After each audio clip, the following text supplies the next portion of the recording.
Les amis, j'espère que vous allez tous très bien. Et ben moi, ça va très bien, hein, après avoir passé un excellent week-end de catch, hein, WrestleMania 39 sur les 2 nuits, hein, qui ont été excellents. Hein. Et on se retrouve aujourd'hui pour faire le résumé de la première nuit de WrestleMania 39. Hein. Et, et pour ouvrir le show, hein, on a The Miz et Snoop Dogg, hein, qui souhaitent la bienvenue à WrestleMania. Hein. Et Snoop Dogg, vous allez le voir, sera présent durant tout le show, hein, pour quelques moments sympas. Hein.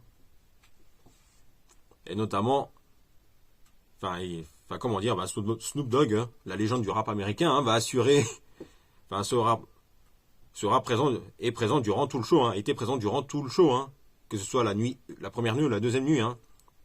Et ça fait plaisir, car Snoop Dogg, hein, rappelons que c'est un grand fan de la WWE. Hein. Et on enchaîne et on passe au match d'ouverture. Et en match d'ouverture, on a le match pour le titre des États-Unis avec Austin Theory qui défendait son titre des États-Unis face à John Cena, hein, une des grandes stars de la WWE, hein, de tous les temps. Hein. Et comme je l'avais dit dans les vidéos des pronostics, hein, ça fait plaisir de revoir John Cena, hein, mettre les jeunes talents, les talents en valeur. Hein. Et j'ai lu que sur certains, j'ai lu que sur certains, et j'ai vu que certains fans ont trouvé ce match un petit peu trop court, mais bon, moi, j'ai bien aimé, j'ai adoré ce match d'ouverture, hein, c'était plutôt bon, hein. Mais après, faut pas oublier que John Cena arrive sur ses 46 ans, hein. Donc, faut se dire, hein, qu'il faut pas s'attendre à des grosses prises, hein, comme c'était de John Cena, hein, comme c'était le cas, par exemple, lors de la grande époque de la génération Catch Attack sur NT1. Hein. Et John Cena a bel et bien mis en valeur Austin Theory, hein, durant ce match qui a duré à peu près 10 minutes. Hein. Ouais, 10 minutes. Hein. Et à la fin du combat, hein, John Cena fait son Five Knuckle Shuffle, hein, sur Theory. Cena prend Theory sur ses épaules pour son Attitude at Judgment, hein, mais Theory attrape les cordes pour le bloquer. Cena le tire pour le ramener au centre du ring et il entre en collision avec l'arbitre. Mais Cena repousse Theory au sol et lui applique sa prise de soumission qui est le STF, hein, qui reste mythique. Theory abandonne, mais l'arbitre est KO, donc ce qui fait que Cena pense avoir gagné. Mais Theory en profite pour faire un low blow à John Cena et Theory enchaîne ensuite avec son ATL pour le compte de 3. Et donc Austin Theory remporte le match et reste champion des États-Unis. Et ensuite, on a le match pour le... Enfin, c'est pas un match pour les titres par équipe, hein, c'est juste un Fatal 4-Way Tag Team match, hein, histoire de bien caser tout le monde à WrestleMania. Hein. Rappelons que dans ce match showcase, je ne sais quoi, il y avait Braun Strowman et Ricochet, les Viking Riders, Alpha Academy et les Street Profits. Bah, ce match, étonnamment, j'ai trouvé c'était plutôt pas mal. Hein. Et les fans ont bien aimé aussi de ce que j'ai lu. Hein. Et à la fin du combat, hein, Strowman fait son tour du ring, hein, pour terrasser tout le monde, hein, mais se fait stopper par Dawkins, hein, qui arrive à le mettre au sol. Hein. Ricochet se lance en shooting star press sur Dawkins en bas du ring, le ramène sur le ring. Ricochet fait son shooting star press sur Dawkins, mais Dawkins le bloque avec ses genoux. Ce qui fait que Montez Ford porte son frog splash sur Ricochet et Dawkins le couvre pour la victoire. Donc gagnant Street Profits. Et ben moi ça m'a surpris, hein, puisqu'on sait tous que Montez Ford a un bel avenir à la WWE en solo, hein. Et qu'on se dit qu'à un moment, c'est vraiment le moment de séparer les Street Profits. Hein, mais bon, cette victoire des Street Profits m'a étonné, mais bon, pourquoi pas. Hein. Ensuite, on a le match classique avec Logan Paul face à Seth Rollins. Hein. Et Logan Paul, il faut savoir qu'il était accompagné d'une mascotte de sa boisson. Hein. Et le moment du match, hein, c'était que Logan Paul s'apprêtait à faire... le splash sur la table des commentateurs sur Seth Rollins, hein. Et Logan Paul, pour l'occasion, a dit à son ami youtubeur, je crois qu'il s'appelle KSE, qui est un youtubeur connu, hein, apparemment, mais moi je ne connais pas trop KSE, hein, qui est apparemment un youtubeur connu. Hein. Ce qui fait que Rollins s'est réveillé, hein, et a placé KSE sur la table des commentateurs, hein, ce qui fait que Logan Paul s'est a porté son splash sur la table des commentateurs sur KSE. Hein. Et pour ce qui est du match, hein, Seth Rollins remporte le match comme prévu. Hein. Et c'est une excellente idée, hein, car faudra bien que Seth Rollins retrouve le main event hein, et la course au titre WWE ou titre universel. Hein. Donc cette victoire de Seth Rollins, c'est une excellente idée. Hein. Mais c'était un bon match. Hein. Ouais, j'ai bien aimé ce match. Hein. Ensuite, on a le match le match tag team match féminin avec Becky et Lita, les actuelles championnes par équipe féminine, avec Trish Stratus face à Damage Control. Et ce match, c'était plutôt bon hein, avec Lita et Trish Stratus hein, qui sont toujours aussi qui se débrouillent toujours aussi bien sur le ring hein, alors qu'elles ont quand même je crois 48 ans je crois à vérifier. Enfin bon hein. Enfin, moi ce match était plutôt pas mal hein. Et au final hein, on a Becky Lynch qui a porté son finish, le Manhandle Slam du coin du ring hein, pour le compte de 3 hein. Et donc victoire de Becky Lynch, Lita et Trish Stratus hein.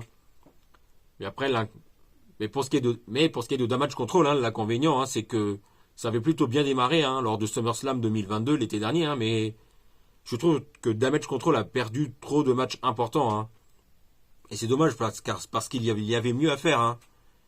Et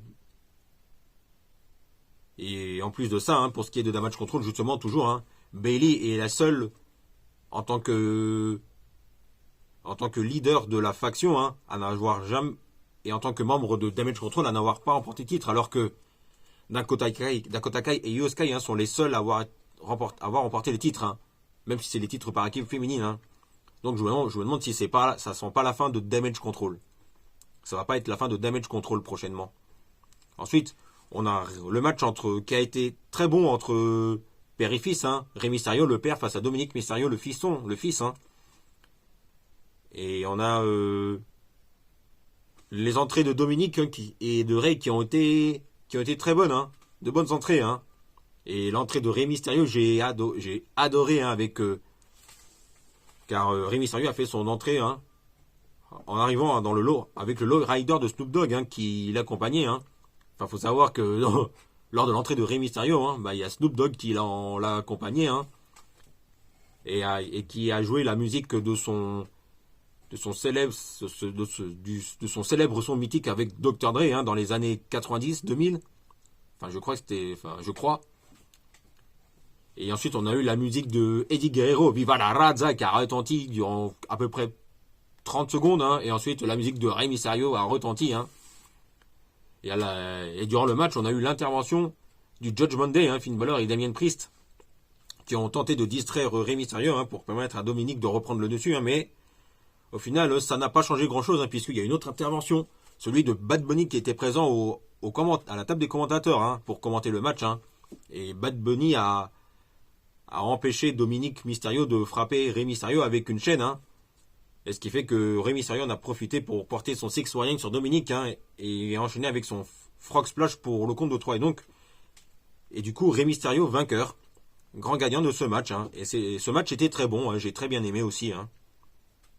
Et on a eu la célébration de Rey Mysterio. Et on a eu Rey Mysterio qui a fêté la victoire avec le membre de la Latin World Order, hein, c'est-à-dire le Legado del Fantasma hein, et toute la famille. Hein. Ensuite, on a le match pour le titre féminin de SmackDown avec Charlotte Flair qui défendait sa ceinture face à Rhea Ripley. Hein. Et que dire de plus hein, ce match était très très bon. Hein. J'ai adoré ce match aussi. Hein. Et on a eu de tout. Hein. Même si on a eu ces petites frayeurs de Charlotte hein, on a eu ces petites... on a eu un moment, je crois, une petite frayeur de Charlotte hein, qui est retombée sur le ring, qui s'est retrouvée. Je sais pas comment dire ça, mais on a eu ces petites frayeurs, hein, mais bon, on va pas revenir dessus. Hein. On va pas revenir longtemps dessus, hein, car ce qui est important, hein, c'est que Rhea Ripley remporte le match et est enfin nouvelle championne féminine de SmackDown. Hein. Et il était temps, hein, car Charlotte, certes, c'est une des meilleures catcheuses de l'histoire féminine de l'histoire de la WWE, hein, mais il était temps d'une nouveauté. Hein, et donc c'est une très bonne idée que Rhea Ripley soit la nouvelle championne féminine de SmackDown. Et là, je vais vraiment suivre le futur règne de championne féminine du show bleu féminin de Rhea Ripley. Hein. Et c'est amplement mérité, hein, vu que depuis qu'elle a rejoint le Judgment Day, hein, c'est une des meilleures superstars féminines de la WWE en ce moment. Hein. Bon, ensuite, on a le match, le match Osef un peu avec le Miz, hein, enfin avec Pat McAfee, hein, qui a fait un retour surprise, hein, pour remporter un match de dernière minute face au Miz. Hein. Et ce qui était important, hein, c'était le main event, hein, qui était le match pour les titres par équipe unifiée entre les Usos et nos deux amis québécois Kevin Owens et Sami Zayn. Hein. Et ce match était excellent. Hein. Enfin, moi, j'ai trouvé excellent aussi. Hein. On a eu tout ce qu'il fallait avec notamment en fin de match Sami Zayn, hein, qui a apporté 2 ou 3 elbow kicks, hein, son finisher, hein, sur Jey Uso. Hein. Et on a aussi Jimmy qui est revenu sur le ring, mais Owens lui a fait un stunner, tandis que Sami Zayn a fait son 3e elbow kick comme prévu sur Jey, hein, et qu'il l'a couvert pour la victoire. Et donc, comme prévu, Kevin Owens et Sami Zayn sont les nouveaux champions par équipe unifiée. Hein. Et ça, moi, ça me fait plaisir, hein, depuis le temps qu'ils le méritent, car rappelons que Kevin Owens et Sami Zayn, bien qu'ils soient dans le ressort principal depuis 7-8 ans, je crois, hein, ils n'avaient jamais remporté de titre par équipe. Et à WrestleMania 39, hein, c'est donc la première fois que nos deux amis québécois deviennent les nouveaux champions par équipe unifiée. Et le pay-per-view se termine avec Kevin Owens et Sami Zayn, hein, qui sont champions par équipe, hein, pour la toute première fois, la double, depuis qu'ils sont dans le ressort principal. Voilà, je crois que c'est tout, hein, pour aujourd'hui. Hein. On se retrouve très vite pour le résumé de la nuit 2. Hein. Et n'oubliez pas de vous abonner sur la petite cloche pour être informé de la sortie des prochaines vidéos. Hein, si cette vidéo vous a plu. Hein. Et on se retrouve très vite pour parler de football et de catch.